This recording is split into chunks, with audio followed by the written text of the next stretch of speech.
নমস্কার। আজকে আমরা ৭ চক্র এবং ৭ যোগিনী নিয়ে একটুখানি জানবার চেষ্টাই করব, কারণ এই এত বড় বিশ্বের এতগুলো মহামায়া রয়েছে, তাদের সম্পর্কে আমরা কেই বা কতটুকু জানি বলুন? যাই বলবো না কেন সবই অধুরা রয়ে যাবে। ওনাদেরকে সম্পূর্ণরূপে জানা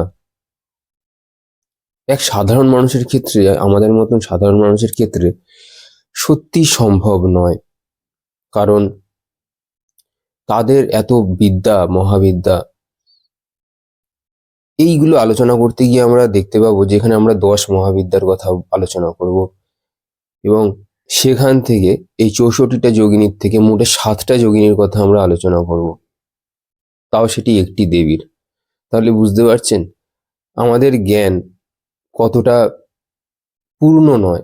আপনি যে মানুষকেই বলবেন, দেখবেন তারা পুরো জিনিসটা কিন্তু কেউ কোনোদিনও বলতে পারবে না। না আমি বলতে পারবো, না আপনি বলতে পারবেন, না কেউ বলতে পারবে।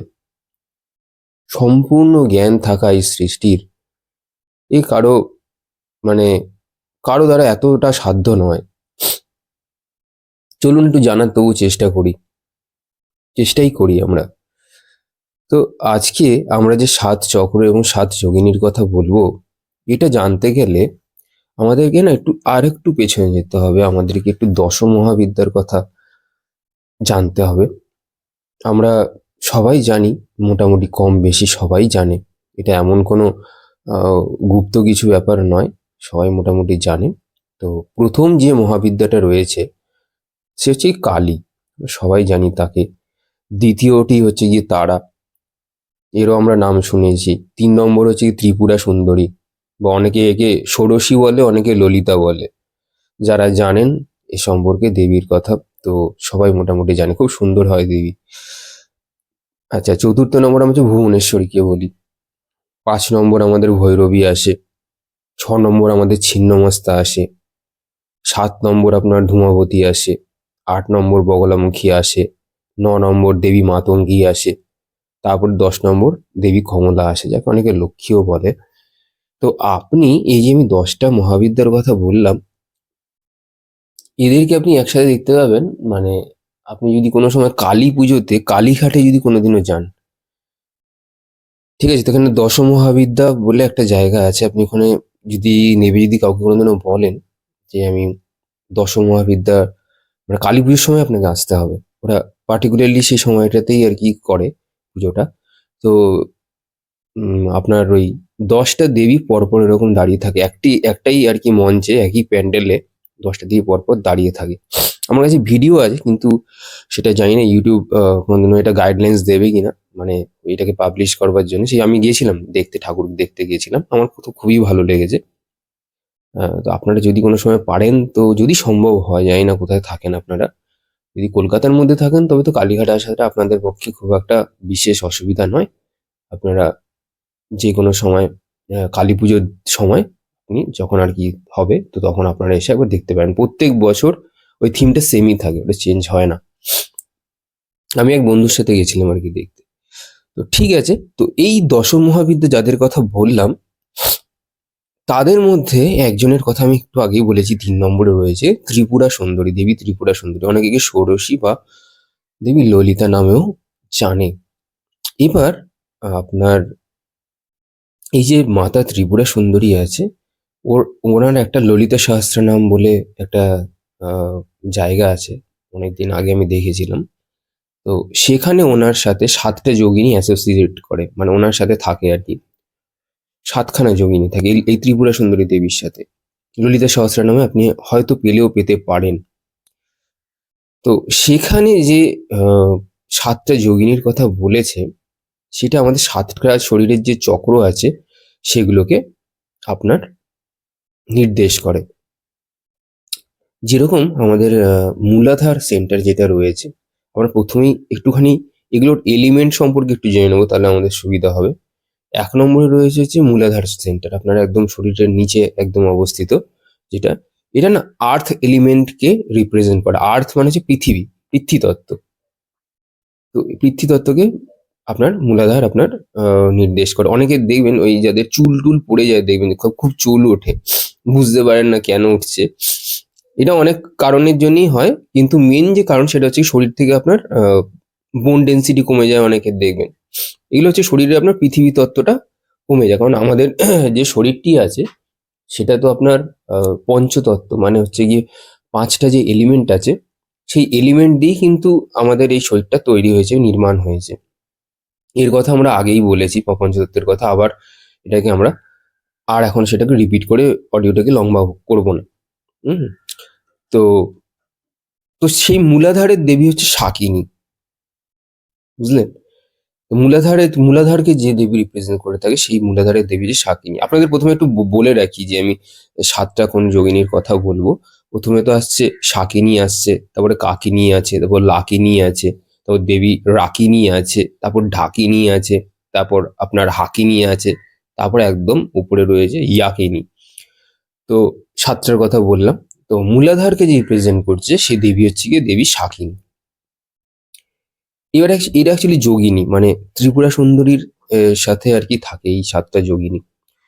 তো এবার আর একটু উপরে গেলাম, যদি আপনি আমি আপনার স্বাদিষ্ঠান, মানে ইংলিশে গিয়ে স্যাক্রাল চক্র বলে। তো স্বাদিষ্ঠানে কি যে এলিমেন্টটা রিপ্রেজেন্ট করে সেটা হচ্ছে জল। এখানে দেখবেন মানুষ খুব প্লেজার ওরিয়েন্টেড, মানে আহ, এইখানে এসে না, মানে মানুষ ইমোশনের বসে প্রচুর অহংকার করে যে আমিই করছি সবকিছু, আহ, মানে আমি কোনো কিছুর উপর ডিপেন্ডেন্ট নই। এই যে এই জিনিসগুলো যখন আসে, অনেকে আমরা দেখবেন অনেকে জ্ঞান দিই না যে নিজের কাজটা নিজে করতে শেখ বলে অনেককে আমরা আর কি বলে থাকি। এই টাইপের লোক যারা আর কি বলে থাকে, তো তারা হচ্ছে গিয়ে এই স্বাধিষ্ঠানেই রয়েছে।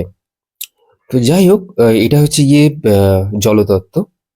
এটাকে দেবী কাকিনী রিপ্রেজেন্ট করে, দেবী কাকিনী। তো এবার আরেকটু উপরে যাব, আমরা মণিপুরে যাব। মণিপুর আমাদের ঠিক নাভি সেন্টার, ন্যাভাল সেন্টার অনেকে বলে ইংলিশে। এটাকে না অগ্নিতত্ত্ব রিপ্রেজেন্ট করে, ফায়ার এলিমেন্ট। তো এখানকার যে দেবী রয়েছে সেটা হচ্ছে গিয়ে দেবী লাকিনী। আপনার এই ফায়ার এলিমেন্ট কেন বলছি, কারণ এই যে মানুষ কোনো কিছুকে প্রতিষ্ঠা করে যেতে চায়, যারা খুব রজগুণ আছে, বললাম রজগুণ, তারা হচ্ছে গিয়ে আপনার হয়তো আমার একটা অডিও এর আগে, আসলে কি হয় না, আমি না অডিওগুলো আমার অনেক আগেই তৈরি হয়ে যায়, বুঝেছেন? তো আপনাদের কাছে আপনারা যেগুলো পান ওটা অলরেডি মেড। তো আপনারা এই অডিওটা শোনাবার আগে ওই রজগুণ, তমগুণ, সত্যগুণ সম্পর্কে একটা আলোচনা আমি করেছি, সেখান থেকে শুনে নেবেন। তো এই যে লাকিনী আছে সেটা হচ্ছে গিয়ে মণিপুর চক্রকে রিপ্রেজেন্ট করে, এবং যার তত্ত্ব হচ্ছে ফায়ার এলিমেন্ট বা অগ্নিতত্ত্ব। এখানে মানুষ অ্যাকশন নেয় জীবনে, মানুষ মানুষ কাজ করে। যারা দেখবেন খুব বেপরোয়াভাবে কাজ করে, নিজের নাম লিখে দিতে চায় কোথাও, মানে যারা ক্ষত্রিয় টত্রিয় হয় আর কি। তো তাদের ক্ষেত্রে এই মণিপুর চক্রটা খুব বেশি অ্যাক্টিভেট, বা যারা খুব প্রচন্ড কাজ করে দৌড়ে দৌড়ে, দেখবেন দেবী লাকিনী আহ, এদের উপর আশীর্বাদ মানে দিয়ে থাকেন। তারও কিছু ক্রাইটেরিয়া আছে, বলছি জাস্ট লাস্টে একটা কথা বলে শেষ করে দেবো। এরপরে হচ্ছে গিয়ে তার ঠিক ওপরে আমাদের রয়েছে অনাহত চক্র, যেটা আপনার এয়ার মানে বায়ুতত্ত্ব আর কি রিপ্রেজেন্ট করে। আর এই হার্ট সেন্টার ইংলিশে বলে, এইটা হচ্ছে কি দেবী রাকিনী রিপ্রেজেন্ট করে। দেবী রাকিনী এখানকার অধিষ্ঠাত্রী যোগিনী। এই হার্ট সেন্টার অনাহত চক্রকে এখানে এখানে যে এখানে এলিমেন্ট হচ্ছে কি বায়ু। আপনি জানি না কতটা আপনারা বুঝবেন, তাও আমি যে চেষ্টা করছি বোঝাবার জন্য। যেহেতু আপনার যে চিন্তা ভাবনাগুলো আছে না, আপনার যে আমাদের যে চিন্তা ভাবনা যেগুলো হয়, আপনি যদি মানে যদি আমাদের শরীরে না তিনটে লক আছে, তিনটে আর কি আহ, তালা লাগানো যায়, যার ফলে আমরা প্রাণবায়ুকে লক করতে পারি। তো যারা জানে তারা খুবই ভালো মতন জানে, প্রথমে মূলাবন্ধ লাগাতে হয়। সেটা আপনি কুম্ভকের সাথে করতে হয়, না আপনি আগে প্রথমে শ্বাসটাকে টেনে ধরে রাখতে হয়, তারপরে আপনার এই কুম্ভকগুলো লাগাতে হয়। তিনটে কুম্ভক একসাথে লাগে। প্রথমে রুট লক লাগে, মানে আপনার হচ্ছে মূলাবন্ধ লাগে। তারপর আপনার উড্ডয়ন বন্ধ লাগে, উড্ডয়ন বন্ধ তার ঠিক আপনার হচ্ছে কি আপনার নেভাল সেন্টার মানে মণিপুর একে হেল্প করে। তারপরে আপনার জলন্ধর বন্ধ লাগে হচ্ছে কি আপনার গলার কাছে। এবার কথা হচ্ছে এগুলোর ফাঁককে কেন করছে কি, মানে এইটার উদ্দেশ্যই হচ্ছে কি আমাদের চেতনাকে উপরে মানে প্রাণবায়ুকে ধরে রাখার, মানে প্রাণবায়ু যাতে আমাদের মানে প্রাণবায়ু যে আমাদের যে শরীরে যে রয়েছে আমাদের শ্বাস নিয়ে, ওটা কিন্তু প্রাণবায়ু নয়। শ্বাস প্রশ্বাসের থেকেও একটা সাটেল বডি আছে যেটা স্থির, বুঝেছেন? সেই জিনিসটার উপর যদি কেউ মাস্টারি আর কি হাসিল করতে চায় বা মাস্টারি পেতে চায়, তাকে এই বন্ধগুলো শিখতে হয়। এতে কি হয়, আমাদের শরীরের যে ঊর্জার ভারসাম্য সেটা বজায় থাকে। আর না হলে পরে আমরা কোনো কাজ হয়তো বেশি করছি, কোনো কোনো কিছু কম করছি। তো এই জিনিসগুলো হয়ে থাকে। প্লাস যারা ব্রহ্মচর্য পালন করেন তারাও এই জিনিসটা করে থাকেন। শুধু তাই নয়, তারপরে এই কুম্ভক থেকে মহাকুম্ভক তৈরি হয়। মানে একসময় না আপনার আপনার এরকম মনে হবে এইগুলো প্র্যাকটিস করতে করতে, আপনি যখন একদম শেষের দিকে যাবেন দেখবেন যে আপনার শ্বাস মানে আপনার যে শ্বাস প্রশ্বাস না ভেতরে ঢুকছে না বাইরে বেরোচ্ছে। এটাকে মহাকুম্ভক বলে। মানে এটা অটোমেটিক হয়, এটা আপনি জোর জবরদস্তি করতে পারবেন না। এটা করতে করতে করতে করতে ধ্যানের সময় এটা হয় যে আপনার শ্বাসবায়ু না পুরোপুরি ভেতরে ঢুকছে না পুরোপুরি বাইরে বেরোচ্ছে, এই যে একটা অবস্থা, ঠিক আছে? সেটাকে মহাকুম্ভক বলে। এবং তারপরেও আপনার সেখানে থেকে আজ্ঞাচক্রের সেই প্রাণবায়ু সঞ্চার হয় এবং তখন আজ্ঞাচক্র গিয়ে খোলে, কারণ আজ্ঞাচক্র প্রেশার ছাড়া ওকে খোলা খুব অসম্ভব, এক্সেপ্ট গুরু কৃপা ছাড়া বা শক্তিপাঠ যখন হয়, যখন যারা দীক্ষা নেয় তারা জানে ক্রিয়াযোগে শক্তিপাঠ কি জিনিস। তো সেটা আমি বলছি না আর। তো দেখুন, আপনাদেরকে এই হার্ট সেন্টার বলতে কি কতগুলো কথা বলে ফেললাম, সময়টা নষ্ট হলো। যাই হোক, তার ঠিক ওপরে আমাদের মানে হার্ট সেন্টারে বুঝলেন সেখানে হচ্ছে দেবী রাখিনি রয়েছে। তার ওপরে রয়েছে আপনার হচ্ছে থ্রোট চক্র, যেটা একটু আগেই বলছিলাম না, যেটাকে আপনার যেটা আমাদের গলার কাছে অবস্থিত আর কি, বিশুদ্ধি চক্র বলে লোকে। তো খুব ইম্পর্টেন্ট একটা জিনিস। তো এখানে দেবী ডাকিনী আর কি রিপ্রেজেন্ট করে। তো এর এলিমেন্ট হচ্ছে কি আকাশ। এই যে আমাদের যত চিন্তা ভাবনা আছে, তো লক করতে সক্ষম। মানে আপনার যে এই যে দেবী ডাকিনীর যে সেন্টার মানে থ্রোট লক যেটার কথা বলছিলাম, থ্রোট চক্র, বিশুদ্ধি চক্র বলে। তো আপনার গোটা শরীরটাকে আপনি যদি দেখেন, আপনি যদি সোজা হয়ে একটু বসেন তাহলে আপনি বুঝতে পারবেন আমি কি বলতে চাইছি। আপনি একটু সোজা হয়ে যদি বসেন দেখবেন আপনার যেখান থেকে আজ্ঞাচক্র রয়েছে, বা আমাদের আজ্ঞাচক্র ছেড়ে দিন, আপনি আমাদের গোটা স্পাইনটাকে দেখুন। মানে আমাদের যে শরীরের যে মেরুদণ্ডটি আছে, আপনি যদি সোজা হয়ে ঠিক করে বসেন দেখতে পাবেন এইটা কিন্তু একটা অ্যাক্সিস, মানে একটা উপরের দিকে রয়েছে একটা নিচের দিকে রয়েছে, তাই তো? এবার এটা একটা স্ট্র ভাবনা, একটা স্ট্র মানে স্ট্র মানে ওই যে আমরা ডাবের জল খেতে গেলে বা কোনো রকম আপনার দেখবেন সফট ড্রিঙ্কস খেলে পরে যে আমরা যে স্ট্রটা দিয়ে আমরা টেনে টেনে যে জলটা খাই, ঠিক আছে? তো জলটাকে যদি আপনি উপরের দিকে টানেন তো ওটা উপরের দিকে যাবে, বুঝতে পারলেন? আর জলটা যদি আপনি নিচের দিকে ব্যয় করেন, মানে আপনি মূলাধারের কাজ করছেন, সেক্স করছেন খুব পরিমাণে, তাহলে আপনার জলটা আবার নিচের দিকেই চলে যাবে। তো আপনাকে ওপরে একটা, তাই জন্য ওপরে আপনাকে এমন একটা তার মানে মেশিন বসাতে হবে যাতে জলটা যাতে আর নিচে না যায়, তাই না? মানে ঊর্জা সেন্টারটা উপরে যদি থাকে, মানে সেন্টারটাকে উপরে যদি কিছু একটা এমন একটা সাকশন তৈরি করা হয়, ভ্যাকিউম যদি তৈরি করা হয় উপরটাতে, ওপরে ওপরে একদম ওপরের কথা বলছি, যদি ভ্যাকিউম তৈরি করা হয় তাহলে আপনার ঊর্জা শক্তি কিন্তু নিচে খুব একটা যাবে না। গেলেও সেটা দিয়ে আপনি আবার যদি ভ্যাকিউম তৈরি করেন আবার ঊর্জা সেন্টার উপরে তৈরি হয়ে যাবে, তো আবার সেটা ঊর্জা উপরে উঠবে। এবার কথাটা হচ্ছে এই উপরে ঊর্জাকে ওঠানোর জন্য আমরা এই দেবী ডাকিনীর খুব প্রয়োজন। খুব শক্তিশালী একজন আর কি দেবী এখানে অধিষ্ঠান করছে। তো আপনি যদি এখানে যদি লক করেন, থ্রোট লক বলে এটাকে, ঠিক আছে? তো এইটা যদি আপনি করেন মানে এখানে এটা একটা বন্ধ, এটাও একটা বন্ধ, এটাও একটা লক, ট্রাই লকের মধ্যে একটা লক, তিন বন্ধের মধ্যে একটা বন্ধ। তো ও কি করবে, আপনার মূলাধার সেন্টার নিচের এনার্জি যত কিছু আছে সেগুলোকে উপরে তৈরি করবা নিয়ে আসার জন্য উপরে ভ্যাকিউম তৈরি করবে। এর ফলে আপনি যে মূলাবন্ধ লাগাচ্ছেন সেখান থেকে এনার্জি কিছুটা উপরে উঠলো স্বাধিষ্ঠানে। এবার আপনি উদয়ন বন্ধ মানে আপনার নেভাল সেন্টারে যে লকটা করলেন, নেভাল লক যেটা বলে, সেটা যখন করলেন তখন কি হচ্ছে, আপনার এনার্জি সেন্টার থেকে মূলাবন্ধ থেকে কিছুটা উঠলো, এবার উডান বন্ধ কি হচ্ছে সেটাকে ঠেলে দিচ্ছে উপরের দিকে, নেভাল সেন্টার এবার ঠেলে দিচ্ছে অনাহতের দিকে। যখনই আসছে আপনি তো উপরে তো বিশুদ্ধ চক্রতে লক করে বসেছেন, যেটাকে বলে থ্রোট লক, যেটা একটু আগেই বলছিলাম। ওপরের যে মানে যে স্ট্র দিয়ে যে এক্সাম্পলটা বোঝালাম, যে উপরে ভ্যাকিউম তৈরি হচ্ছে, তো ভ্যাকিউমটার এত পাওয়ার আছে, বা আপনার বিশুদ্ধি চক্রের এত পাওয়ার আছে, তো ওদেরকে টেনে নিয়ে আসতে ওর কোনো মানে কিছু ব্যাপারই না ওর কাছে, থ্রোট লকের কাছে।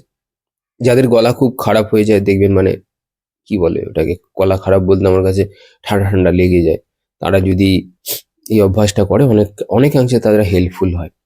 তো যাই হোক, যখনই এই এত অবধি আসে একজন যোগীর ক্ষেত্রে, যখন এত অবধি আসে বিশুদ্ধি চক্র পর্যন্ত এনার্জিটাকে, তখন আপনাকে কনসেন্ট্রেট করতে হয়, বা আপনাকে ধ্যান দিতে হয় আজ্ঞা চক্রে। তখন বিশুদ্ধি চক্র কি করে, সেটাকে ছেড়ে দেয়, এনার্জি ছেড়ে দিয়ে উপরে পাঠিয়ে দেয়। কারণ থার্ড আইয়েরও সেই পাওয়ার আছে, অনেক আরো বেশি পাওয়ার আছে, যেদের নিচের যে নিচে থাকা যে আরো 5টা চক্রকে অ্যালাইন করে দেবে একসাথে।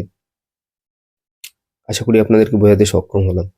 তো তারপরে দেবী ডাকিনী হলো, যেহেতু থ্রোট লক। তারপরে আসি আমি আজ্ঞা চক্রে। আজ্ঞা চক্রকে আলাদা করে লাইট বলে, আলো। কারণ এখানে জ্ঞান থাকে, এখানে জ্ঞানের আলো আছে, এখানে আপনার ইনটিউশন আছে, ইনটিউশন পাওয়ার রয়েছে। তাই আজ্ঞা চক্রের এখানে যে এলিমেন্ট আছে সেটা হচ্ছে লাইট, পারসেপশন বলে, অনেক অনুভূতি, মানে আমাদের অনুভূতি যা যা হচ্ছে, ইনটিউশন পাওয়ার, এগুলো দেখবেন। তো এগুলো হচ্ছে আজ্ঞা চক্রে থাকে। তো এখানকার দেবী যে রিসাইড করে সে হচ্ছে হাকিনী, দেবী হাকিনী এখানে অবস্থিত, খুব পাওয়ারফুল দেবী। তারও ঠিক উপরে সহস্রারে রয়েছে ইয়াকিনী, দেবী ইয়াকিনী বলে। তো সহস্রারের যে এলিমেন্ট আছে সেটা হচ্ছে কি কনসিয়াসনেস, চেতনা। এখানেই মাফ করবেন, এখানেই রয়েছে আপনার হচ্ছে কি চেতনা রয়েছে, শুদ্ধ চেতনা যাকে বলে এখানেই রয়েছে। মানে ব্যাপারটা হচ্ছে, আপনার হাতে একটা ফোন দিয়ে দেওয়া হলো, এবার আপনি ফোনটা নিয়ে কি দেখবেন না দেখবেন, সমস্ত কিছু আপনার চেতনা যেরকম হবে, আপনার সহস্রার যত ভালো অ্যাক্টিভেট থাকবে, বা সহস্রার যত ভালো হবে, তত আপনি খারাপ এবং ভালোর মধ্যে না সেগ্রিগেট করতে পারবেন। ঠিক আছে, যার দেখবেন আপনার ক্রাউন চক্র যদি ভালো হয়, মানে সহস্রার যদি ভালো হয়, এইসব ব্রেকআপ ট্রেকআপ না এদের কাছে কোনো ব্যাপার না। আপনি ভাবছেন কি আপনি ওকে ইমোশনালি ব্ল্যাকমেল করতে পারবেন না, ওকে পারবেনই না। সহস্রার সেই ক্ষমতা আছে, যার যত ভালো। এই যে রামকৃষ্ণ আমাদের ঠাকুর শ্রী রামকৃষ্ণ, আমি খুব শ্রদ্ধা করি ওনাকে। তো উনি দেখবেন জগৎ সংসার থেকে পুরো কাট অফ, মানে পুরো কাট অফ, যেহেতু এই সেন্টারটা বডির ওপরে অবস্থিত, একদম ওপরে অবস্থিত। এটা কিন্তু মানে বডির মধ্যে নেই, বডির সামান্য উপরে অবস্থিত, মানে বডি থেকে বেরিয়ে গেছে অবস্থিত।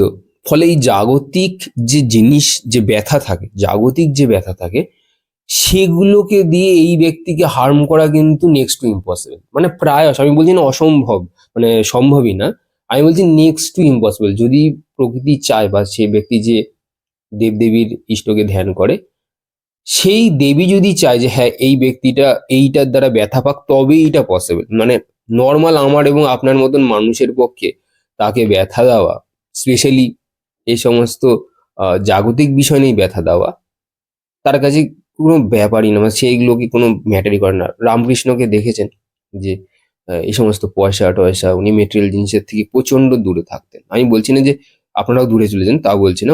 ওনার মতন, মানে আমি বলছি কি, ওনার যে জায়গাটা, ওনাকে এই জন্য মানে আমার খুব ভালো লাগে এই কারণেই। উনি একজন মানে সত্যি একজন অবতার এবং সিদ্ধ যোগী। উনি ডিভোটি তো পরে, মানে উনি তো ডিভোটি অবশ্যই, মানে উনি যে ভক্ত, উনি যে বড় ভক্ত সেটা তো আছেই, তার উপরেও উনি হচ্ছে সবচেয়ে বড় যোগী। এমন কোনো যোগ সাধন মার্গ নেই যে উনি সেটার মধ্যে দিয়ে যায়নি এবং সেগুলোকে এক্সপিরিয়েন্স করেনি। একটা জীবনে এগুলো করা মানে সাধারণ মানুষের পক্ষে তো সম্ভবই না। তো যাই হোক, আপনাদেরকে এটাই আমি বললাম। এবার কথা হচ্ছে,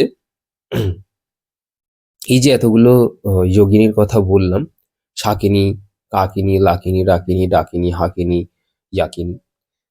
তো ব্যাপারটা হচ্ছে গিয়ে, আপনি কোন তলে আছেন সেই অনুযায়ী, মানে ধরুন আপনি ধরুন, মানে আপনার চেতনা যদি নিচের দিকে থাকে, তো দেবী শাকিনী, ঠিক আছে? তো এই আপনাকে এই যোগিনীগুলো তখনই আপনি ভাববেন না সবসময় আপনার কাছে রয়েছে, ওদের তো কাজ নেই, আপনি মানে আহ, মানে আপনি চুপচাপ বসে আছেন, কোনো খারাপ কাজ করছেন, আর দেবী শাকিনী এসে আপনাকে খারাপ ইয়ে করবে, মানে কোনো খারাপ আপনার মানে ক্ষতি করবার চেষ্টা করবে, এরকম কিচ্ছু নয়। ব্যাপারটা হলো, এই সমস্ত দেবীগুলোকে আপনাকে জাগ্রত করতে হবে। মানে করতে হবে আমি বলছি না, মানে করতে হয়। নর্মালি। যদি কারো এই সেন্টার্স গুলোকে কেউ অ্যাক্টিভেট করতে চায় তবে এদেরকে জাগ্রত তারা অটোমেটিক হয়ে যায়, মানে এমন নয় যে তারা গিয়ে আপনার জোর জবরদস্তি করছে, মানে এদেরকে জাগানোর চেষ্টা করছে, তারা জোর জবরদস্তি আপনারা আসবেও না আপনার কাছে।